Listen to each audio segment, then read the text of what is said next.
Hi everybody, welcome to Write to the Top. I'm Adam. In today's video, I'm going to start a 5-part mini course about how to score and how to assess your IELTS writing section. Now, even though I'm talking about the IELTS academic test in this mini course, what I want you to understand is that writing is pretty much standard. There are certain elements in writing that apply to any test.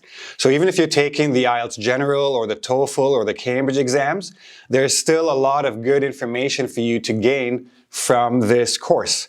So again, we're looking at how to evaluate the IELTS writing test, academic version. So let me tell you about this course. Video number 1, that's happening right now. I'm going to give you a little bit of an introduction about the scoring because it's not all about writing. It's very important to remember that. I also wanted to let you know about my new book. Now, this is the ebook version that I printed out to show you guys. It's about 170 pages of very useful information, but I'll explain more about that as we go. And I also want to make sure you understand how to score things holistically, which I'll talk about in this video as well. Then we're going to look at grammatical range and accuracy. That's one of the 4 scoring criteria, and you'll notice there are 4 of them. Then lexical resource, then cohesion and coherence, and then task achievement, task 1, task response, task 2, summaries and essays.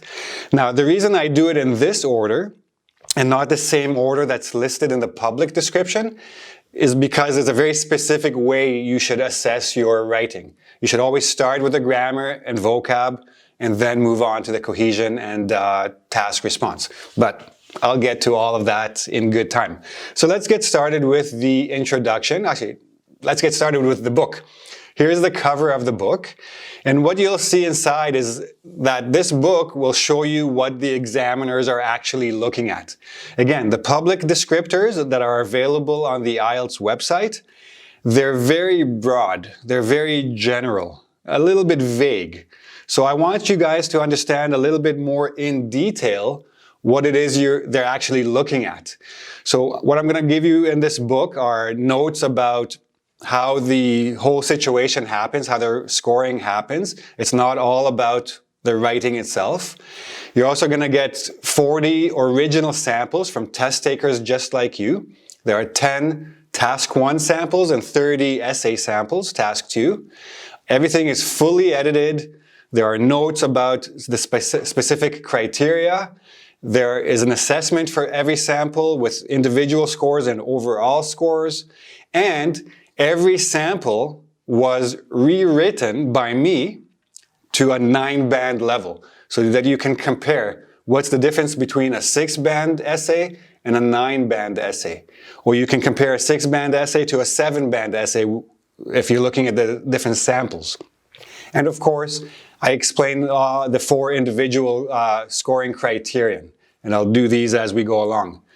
This is the table of contents for the book. Chapter 2 is basically about things outside of the writing that you need to consider, the examiners, test conditions, etc. I'll explain that in a moment. Part 2 explains the actual scoring criterion in more detail, so you know exactly what cohesion and coherence is about. It's not just what is in the public descriptor. There are specific things you need to pay attention to, and I'll show you what those are. There's also a basic checklist that you can use as you're marking your own paper to see what you have done, what you haven't done, what needs to be better, what is costing you points, etc. And make sure you understand the numbers involved in the scoring. And chapter 4, the last part, is all the samples. Original sample, edited sample, evaluation, and then the rewrites at the end. So let's get started with some general information. So the examiners. Now, all of these points are outlined in much more detail in the book, but this is basically enough to get you started. You have to remember that the examiners are human beings. They have their prejudices, they have their opinions, they have the things that offend them. These are things that you need to remember so you don't say the wrong things. They don't care about your opinions, but they will get offended if you say something sexist or ageist or racist, etc. Make sure you avoid those things. Also remember that this is their job. They're not doing this for fun. It is not fun for them. They're reading essays and essays and essays and summaries and summaries. And mostly they're reading the same ideas, the same styles and structures that a lot of people use, because a lot of test takers study from the same books and they bring in the same templates and make the same mistakes. So it's actually pretty boring for the examiners. So you have to make sure not to make it more boring for them and more unfun, as it were. And naturally, they are going to compare. So the person's essay that they read just before yours might have been very, very good, which makes yours, if it's not as good, look actually weaker. But if they read a very weak essay and yours is, good enough, your points can actually go up. So these are parts of the things that you have to consider as part of their scoring. Also remember that this is all about writing and communicating in English. They really don't care about your opinions. There is no right or wrong answer to any of the essay questions. Just make sure that you give a very clear argument and support your opinion. That's all they really care about. And use good vocab, variety, good grammar, etc. But I will get to that. Another thing you have to remember, and I think sometimes people forget this, the examiners have excellent English skills. You can't trick them. You can't impress them with sophisticated language or big words that you memorized somewhere. Remember, they know what's going on. If they have to go to a dictionary to look up a word, it's probably a word that you shouldn't have used to begin with. And also remember that the examiners are hired or they work for the British Council or the IDP in Australia. These are companies. A British Council is non-profit, but a lot of their funding comes from these tests. The IDP is a for-profit company. They want to make money. They don't want you to pass your first time. They want you to take the test a few times. So they'll help you a little bit so you come back and don't get discouraged, but they're not going to make it easy for you to get to where you need to be. All these things must be kept in mind. You also have to consider the test conditions. Think about your own mindset. You're nervous to begin with when you go in to take the test, but the writing section comes after the listening and reading. You're tired, you're bored, you're stressed out. This is why it's very important to start preparing a long time in advance and do a lot of practice tests. So when you get to the real test, you're a little bit more relaxed. There are no surprises. You're not as stressed because you knew what was coming. So make sure your mindset is in the right place. Learn how to manage your time. You have 60 minutes for this section. Try doing two things. Try writing task 1 and then task 2. Then try writing task 2 and then task 1. Remember that the essay is worth 2 times as much as the summary. So make sure you focus more energy on the essay and manage your time accordingly. Practice. I cannot repeat this enough. If you think that a week is enough to prepare for this test, it's not. Even if you have strong English skills, you still need to know what this test is about. Give yourself enough time to practice as much as you possibly can. Try to get some feedback, try to get some assessments from somebody. Give yourself enough time to do this and put a lot of effort into this. It's not an easy test. Even native English speakers would not find this to be an easy test if they took it. So keep that in mind. And the test environment. As much as possible, try to go to a test center to understand what the environment will look like. How many people will be in the room? Like, if you're going to do a computer test, can you handle the typing noises around you? Can you bring in earplugs? You have to go find out all these things in preparation for test day. So these are some things. And again, the book gives you a bit more details about this. Now, this is probably the most important thing you need to consider about their writing. The examiners are not sitting there and looking, okay, let's check all the grammar. Okay, let's read again and check the vocabulary. Let's read again and check the cohesion and coherence. They're not doing this. They are spending about 5 minutes on your writing section. They will read through the essay, they will read through the summary, they will get an idea, they will read again, they will give you an overall score, and then they will cut it into parts. So holistic reading means looking at the whole, not the individual parts. As they are reading, they can see the grammar mistakes, they can see the vocabulary mistakes, they understand when something doesn't make sense or something doesn't connect. They recognize right away whether you answered the question or not. But they're seeing how all of these things work together. And that's what you need to start understanding when you're looking at your own samples to see where the problems might be. So how do all the scoring criteria work together? Well, again, they'll read through it once and give you a total score for the essay, for example. Then they will read it again and give you a grammar score, a vocab score, a cohesion score, and a response score. And that way they adjust the numbers to add up to that whole total number. Okay? And remember, they're spending 5 minutes. So the better you write, the easier it is for them to read through, the higher your score will be. Okay, so let's look at an example so you get an idea of what I'm talking about. Some people think that strict punishments for driving offenses are the key to reducing traffic accidents. Others, however, believe that other measures would be more effective in improving road safety. Discuss both views, give your opinion. Recently, the disputations of how to diminish traffic accidents are in vogue. Right away, as an examiner, by the way, I'm not an official examiner, I'm not an IELTS examiner, but I've read enough of these things that I know what they're looking at, and I know how to give a correct and accurate score. Right away, I see a problem. Disputations. This person, this writer, memorized a bunch of words and he or she is trying to force it into the writing. There's no disputations about how to do it. You're not having arguments. You can have discussions, you can have debates, but disputation means an argument. You're disputing something, you're making an argument against. So right away, this word doesn't work. You don't diminish traffic accidents. Diminish and reduce are synonyms, yes. But you can't diminish, you usually don't diminish countable things. You diminish the intensity of something, the strength of something. You can diminish pain. You can diminish anxiety. You don't diminish accidents, you reduce the number, right? So that's not the correct word here. And are in vogue. Disputations about traffic accidents are never in vogue. It's not fashionable. In vogue means fashionable. It's never fashionable to have these discussions. So right away, I understand that this person is going to try to force in a lot of high-end vocabulary that he or she doesn't actually understand. Right away, I know the lexical resource score is actually going down, not up, right? Launching rigorous laws, there's another example, to fine offenders is supported by some people. Why use the passive?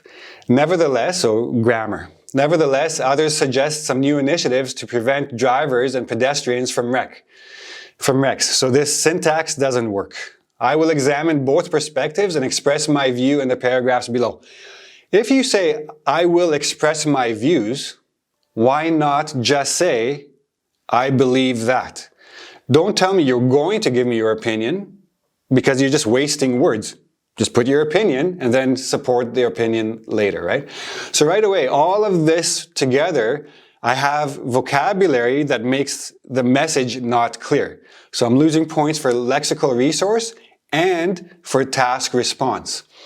I'm using like the grammar syntax doesn't really work, so the message is a little bit confusing. Again, GRA points lost, task response points lost.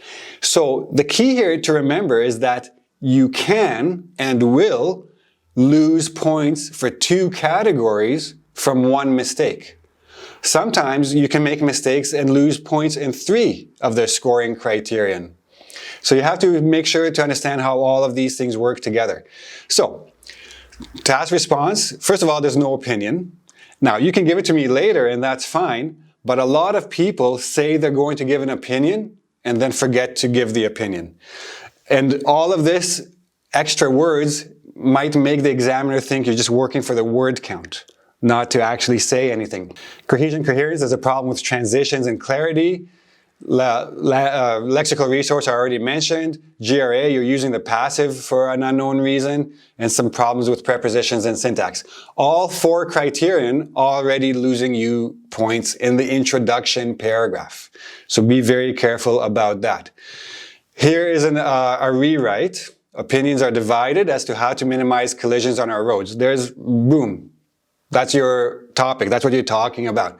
And then I go on and then I give an opinion very directly and take my side and then go on to argue my arguments in the body paragraph. Here's another example. Undertaking a commercial activity is perfectly justifiable since it releases from the limitations of a job position and makes the earnings limitless. There are lexical resources problems here, there are grammatical problems here, and both of these make the sentence unclear. If the sentence is unclear, your argument is unclear. So this person is losing points for lexical resource, grammatical range and accuracy, and task response in one sentence. And there's underneath you can see a better write-up of that. You can press pause on your video and read that carefully to see what the difference is. Another one, the use of foreign language to broad academic experiences. Broad should be broaden, verb, experiences obviously misspelled. In subjects such as literature, arts, or science, literature, no capital, arts, capital, science, capital, are strong stimulus to acquire dominion is probably the correct word, over the new language. Too many mistakes, the whole thing is unclear, you're losing points on all 4 criterion here because of that. So this is the key to remember. When you're looking at something holistically, you have to be sure not to let one criterion affect another. If your grammar is bad enough that I don't understand your message, you're not delivering a clear message, you're losing points for your task response. Make sure that you know all of these working well together. Okay, and another thing that I want you to keep in mind, like I listed them here, response, CC, LR, GRA. How I want you to actually start working with your own writing samples is a little bit different, right? You're going to do it like this. You're going to take your original sample, maybe put it away for a few days, get it out of your head, come back to it with reader's eyes, with fresh eyes. First thing you should do, try to identify and fix all the grammar mistakes, all the vocabulary mistakes. So this is what I do in the book, right? First thing I do, I fix all the language issues and I make some notes about anything that's illogical or connections that are missing. So on the side here, on the table, you'll see that there are green numbers and then there are criterion initials. So I give you points about what the mistake is. Generally speaking, I focus on TR, task response, and cohesion and coherence. Sometimes I'll give you notes about lexical resource and grammar as well, but these are notes to help you understand what is going on. The grammar, study from the edits, okay? After this, I give you a clean copy. So once all the language issues are fixed, you can focus directly on the message, on the ideas, which are task response, and on the organization, which is cohesion and coherence. And read it again and make sure you ask questions like, is the task answered? Are the keywords addressed? Do things connect? Is there a good flow? Etc. And then lastly, I give you a full analysis, individual criterion scores, weak areas that need to be reviewed, and some notes about why you lost points or why this person lost points for this writing, okay? And all of that is in the book, and again, 40 samples like this, 10 summaries, 30 essays. And that's it for the introduction. In the next video, I'm gonna start showing you all of these things, again, starting with the grammar. Get your grammar and vocab out of the way and then focus on content and organization. Now, again, if you want to find out more about this book, so again, 172 pages. It's on sale right now. You could get ebook, you could get print book from Amazon. A lot of samples here, and I always say, if you want to study the best way, don't only study 9 band essays. Make sure you study 6 band essays, 7 band essays to find out what mistakes are costing this person points, because more than likely you're making the same mistakes. So in order to avoid making the same mistakes, you need to identify them. And that comes only from practice and studying, like anything else. Okay? So that's it for today. Next week, I'll give you the grammatical range and accuracy video. And if you have any questions, feel free to ask in the YouTube comment section. Don't forget to like the video and subscribe to my channel. And I'll see you again very soon. Bye-bye.